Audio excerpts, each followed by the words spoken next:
Update நம்ம subscribe பண்ணலாம். இந்த இருக்க சப்ஸ்கிரைப் பட்டனை சப்ஸ்கிரைப் பண்ணிக்கோங்க. அதோட பக்கத்துல இருக்க பெல் ஐக்கானையும் கிளிக் பண்ணிக்கோங்க.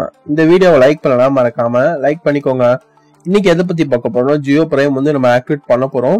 ஏன்னு பாத்தீங்கன்னா ஜியோ பிரைம் 2019 31, அதாவது இந்த மாசம் மார்ச் மாசம் 31 முடிய போகுது. இதுக்கப்புறம் நம்ம தனியா ரீசார்ஜ் பண்ணணுமா, ஏதோ அமௌண்ட் பே பண்ணணுமா? போன வருஷம் பாத்தீங்கன்னா இந்த வருஷம் வரைக்கும் ஃப்ரீயா 1 இயர் எக்ஸ்டெண்ட் பண்ணாங்க. ஆனா நம்ம இந்த வருஷம் என்ன பண்ணணும் தான் இன்னைக்கு வீடியோல பார்க்க போறோம். ஏன்னா ஜியோ பிரைம் நம்ம ரீசார்ஜ் பண்ணாட்டின்னு பாத்தீங்கன்னா கிட்டத்தட்ட நமக்கு வந்து ஜியோ ஆப்ஸ் ஃப்ரீயா கிடைக்காது. கிட்டத்தட்ட ஜியோ டிவி அது மட்டும் இல்லாம எல்லா ஜியோ ஆப்ஸ் கேஷ்பேக் வவுச்சர்ஸ் எதுவுமே ஃப்ரீயா கிடைக்காது. அதை பத்தி இன்னைக்கு வீடியோல பார்க்க போறோம். ஸோ வித் வேஸ்டிங் டைம் வாங்க நம்ம வீடியோல போறோம். ஜியோ பிரைம் வந்து பாத்தீங்கன்னா ரீசார்ஜ் பண்ணா மட்டும் தான் நம்மளால இந்த மாதிரி ஜியோ ஆப்ஸ் ஃப்ரீயா யூஸ் பண்ண முடியும். நம்ம வந்து இப்போ ஐபிஎல் டைம் ஓடிட்டு இருக்கிறதுனால ஜியோ டிவி நமக்கு கண்டிப்பா தேவைப்படுது. இது வந்து ஜியோ ப்ரியாரிட்டி கஸ்டமர்ஸ் மட்டும் தான் ஜியோ டிவி, ஜியோ மேக்ஸ், அந்த ஜியோ ஆப்ஸ் மட்டும் இல்லாம பாத்தீங்கன்னா நம்ம ரீசார்ஜ் பண்ணும்போது ஒவ்வொருத்தரையும் கிடைக்கிற வவுச்சர்ஸ், கேஷ்பேக் எல்லாமே பாத்தீங்கன்னா ஜியோ பிரைம் கஸ்டமர்ஸ் மட்டும் தான் யூஸ் பண்ண முடியும். அதே மாதிரி அவங்களுக்கு மட்டும் தான் அது கிடைக்குமே. முன்னாடி வரைக்கும் பாத்தீங்கன்னா ஜியோ பிரைம் வந்து 1 இயர் எக்ஸ்டெண்ட் பண்ணாங்க. 2017 இருந்து 18க்கு எக்ஸ்டெண்ட் பண்ணாங்க. அதுக்கப்புறம் பாத்தீங்கன்னா 2018 இருந்து 2019 மார்ச் 31 வரைக்கும் எக்ஸ்டெண்ட் பண்ணிருக்காங்க. நம்ம வந்து இந்த மார்ச் 31 முடிய போகுது அப்படின்னு சொல்லிட்டு ஜியோ தரப்புல ஒரு அஃபிஷியலா மெசேஜ் போட்டிருந்தோம். அவங்க என்ன ரிப்ளை பண்ணாங்கன்னா இன்னும் வந்து அது வரைக்கும் கன்ஃபார்ம் ஆகல, ஜியோ பிரைம் எதுவும் ரீசார்ஜ் பண்ணுமா என்னன்னு தெரியலன்னு சொல்லிட்டு தான் சொல்லியிருந்தாங்க. எனக்கு தெரிஞ்ச அன்அஃபிஷியல் நியூஸ் வரைக்கும் நம்ம ஜியோ பிரைம் திரும்ப ரீசார்ஜ் பண்ண வேண்டியது இல்லைன்னு நினைக்கிறேன்.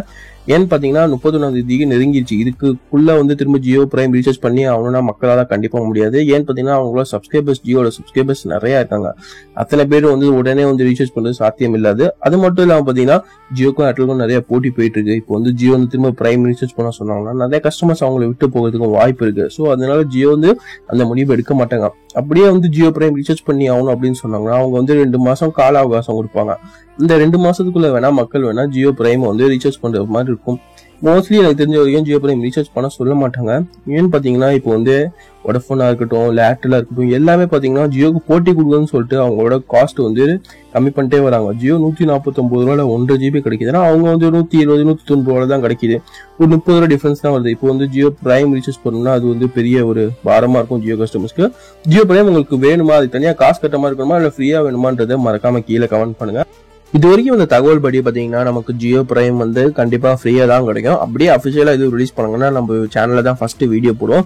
ஸோ மறக்காம நம்ம சேனல்ல வந்து சப்ஸ்கிரைப் பண்ணிக்கோங்க. உங்களுக்கு ஜியோ பிரைம் ஃப்ரீயா வேணுமா இல்லையான்றதை மறக்காம கீழே கமெண்ட் பண்ணுங்க. இந்த வீடியோ பிடிச்சா லைக் பண்ணுங்க, பிடிக்கலனா டிஸ்லைக் பண்ணுங்க. உங்க ஃப்ரெண்ட்ஸ்க்கும் இந்த வீடியோவை ஷேர் பண்ணுங்க. தேங்க்ஸ் ஃபார் வாட்சிங் and by from update Tamizha.